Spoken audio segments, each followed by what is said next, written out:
Good afternoon. UATV is online and on the air. Well, let's have a little talk show, if you will. Tonight, two experts and me and our beloved audience, of course. Our guests next to me, Maxim Yali. Hello. Hello. International relations expert. And on the line, Andreas Umland, political researcher, analyst at the Stockholm Center for Eastern European Studies. Hello, gentlemen. Hello again. Hello again. All right. Thanks for having us. Yeah, sure. Well, we don't have other choices. I mean, we don't understand what's going on. I mean, when we say ultra-rights, when we say Alternative für Deutschland, we are thinking Putin, right? Who's going to answer this question? Let's start with you, Mr. Umland. Well, the Alternative for Germany started out as a libertarian party against bureaucracy, against the European Union, against the euro currency, and then over the years became a far-right party and is now partly right-wing extremist. The head of the Thuringian subsection in eastern Germany is perhaps a fascist. His name is Björn Höcke. And unfortunately, this, and particularly this Thuringian subsection of the Alternative for Germany won the elections of 2 days ago in Thuringia, and so we have now they're the strongest party with a fascist leader. It would be perhaps wrong to say that the whole Alternative for Germany is a fascist party, but this Thuringian section in southeast Germany is certainly rather extreme. I know it well because I'm myself of that region in East Germany. Well, my question was, thank you very much for that detailed information. But Maxim, we are talking for Alternative for Germany, Alternative for Germany. Is that a Putin's party, actually? More or less? Well, actually, we can't say. You know, in Ukraine, we usually, when any party, any politician in Europe, all around the world, sympathizes or just to Putin, we think like it's it's a spy, taking into account Putin's past, etc., etc. Especially if it concerns Germany, right? Right. Where he worked, a KGB officer, especially in the eastern Germany, as Andreas mentioned. But I don't think so. That's completely that it has connection and gives Kremlin, I mean, financial assistance. Right. Yes, it's true, and there are a lot of information. Besides, some of these experts, for example, even who worked on Russia TV, I know personally, and some of them even come from Ukraine. So usually, Putin, Kremlin, and all special services, yes, and actually it's a tradition of Soviet special services, KGB especially, yes, to finance, to give assistance, to support those parties, politicians who follow their national interests. And of course, obvious that national interest of Russia, of Kremlin, in terms of Russian-Ukrainian war, to split the support, the unity, or in this concrete case of German society, yeah, and they support those parties which stand for regaining relationships with Russia, just as Alternative for Germany does for many years, actually. But, I mean, how likely do you gentlemen think that Alternative for Germany is going to win? Because they're going to have to return their debts to Putin now in Ukraine, and we all are in Ukraine, and we really want to know how likely AfD is going to get to power. What do you think, Mr. Holman? The AfD has become very popular in Eastern Germany, and in the last sort of nationwide elections, which were the elections this summer for the European Parliament, this AfD, Alternative für Deutschland, Alternative for Germany, won in East Germany, and that has a lot to do with the specifics of East Germany, its history, and also its political culture, I would even say with its demography. But East Germany is only a small part of Germany, so it's about a fifth of the population. And even this good result that this party has had now in these European parliamentary elections and in the regional elections in Saxony and in Thuringia, and will probably also have in the Brandenburg elections another regional election this month.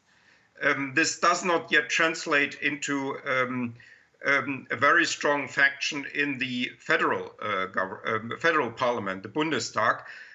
Next year, September, there will be Bundestag elections, federal parliamentary elections, and most probably the AfD will increase its share of seats. It has now already a faction in the Bundestag, but it will remain a stigmatized and isolated force in the Bundestag and will not enter government.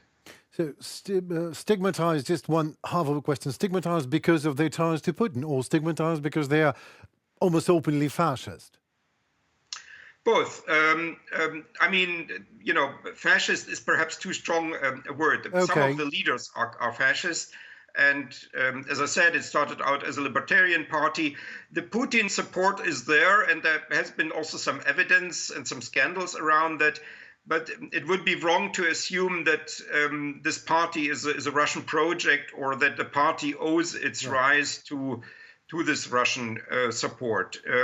I think there's much more suspicion that the Russian support was important for Trump's win in the 2016 US presidential elections, because there, I think maybe the Russians made the difference.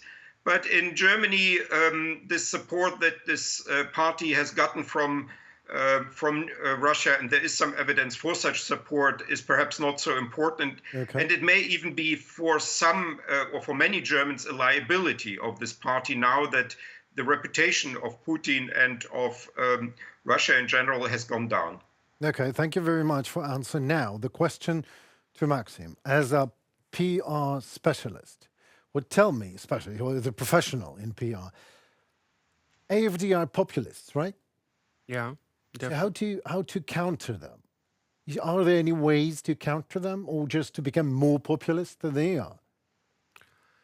Well, how can I say? You see, just what does mean the term populism? Yeah, Right. it's just the beliefs and those politicians who do not have their own program of the party. For Right. example, like Republicans, Democrats, yeah, or just conservatives, laborists in Great Britain. There are traditional ways towards homeland security, just foreign policy, etc., etc.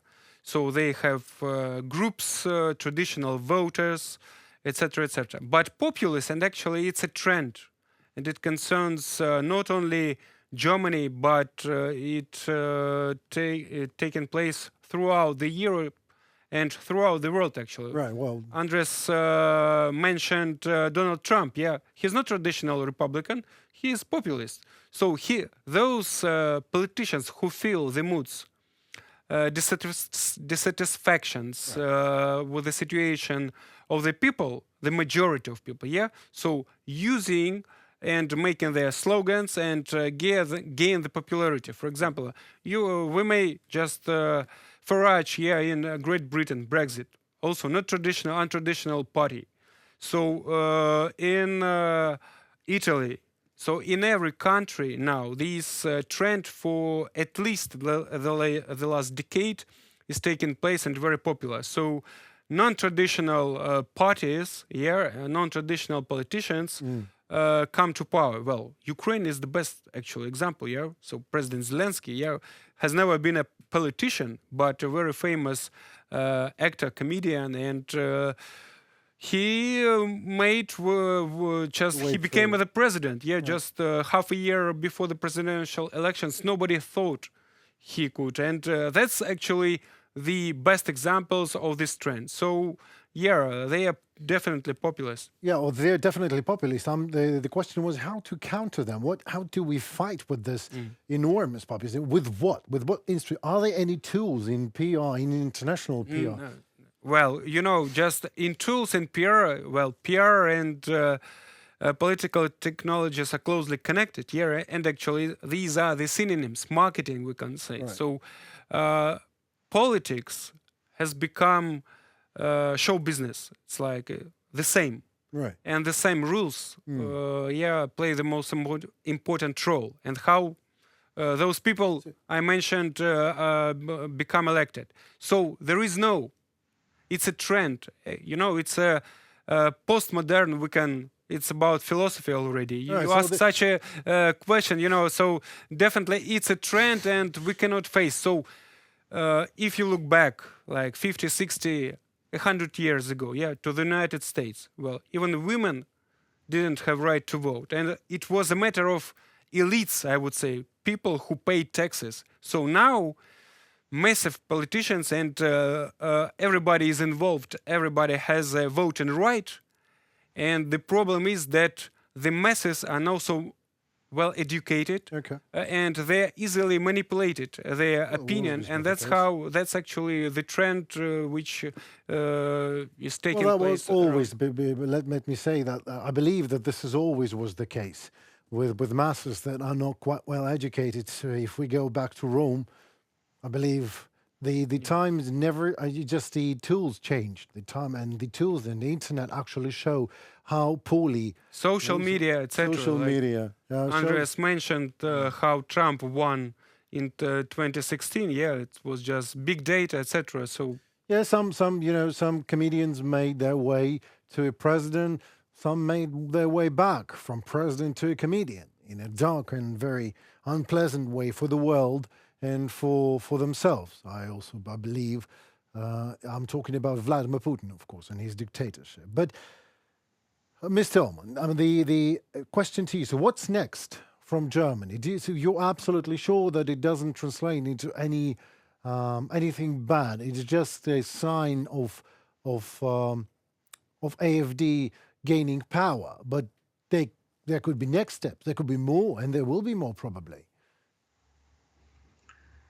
Yes, it is certainly a worrying sign, and it's not just about these two lands or regions that had just these regional elections, but it's basically a problem for the whole of East Germany, and that you have their anti-systemic parties that not only the AfD, but also the Union of Sarah Wagenknecht, that are rejecting the liberal democratic system, the Western integration of Germany, NATO, even partly the European project, and that are also rejecting the German help for Ukraine. So this is indeed a very sad development. And I guess the main problem in East Germany, I myself from East Germany, is that we did not have what in West Germany is called Vergangenheitsbewältigung, the coming to terms with the past, with the Nazi past, and also with the past of the de facto Soviet occupation during the time of the so-called German Democratic Republic. And this has not been yet sufficiently reflected upon, and that's why now we have this sort of right-wing extremist party or neo-Stalinist party, you could argue, that of Sarah Wagenknecht becoming popular, and people find that unproblematic to vote for these parties. That's not because they are Stalinists or fascists, but they want to express their protest, and they have or many people have no problems with voting for such parties that are anti-systemic. Right. So, in terms of Sarah Wagenknecht, I believe Maxim has a lot to say, because you said that the Sarah Wagenknecht and the Bündnis für Deutschland, or Bündnis for Sarah Wagenknecht, or a newly baked party, she's ultra left, you said. Yeah, she is actually.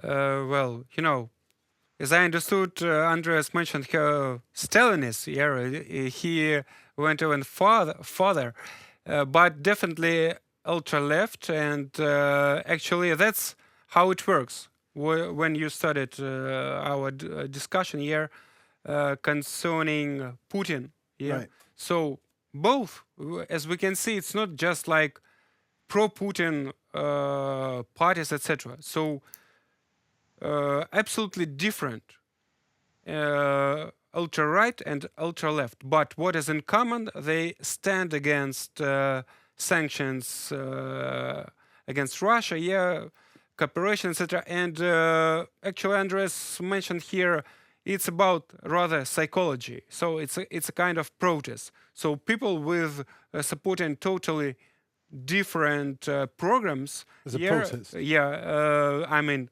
right and left. Yeah, Yeah, alternatives, sure. total alternatives. Yeah, so they vote. It's a kind of protest against governance, existing governance, and traditional parties as well.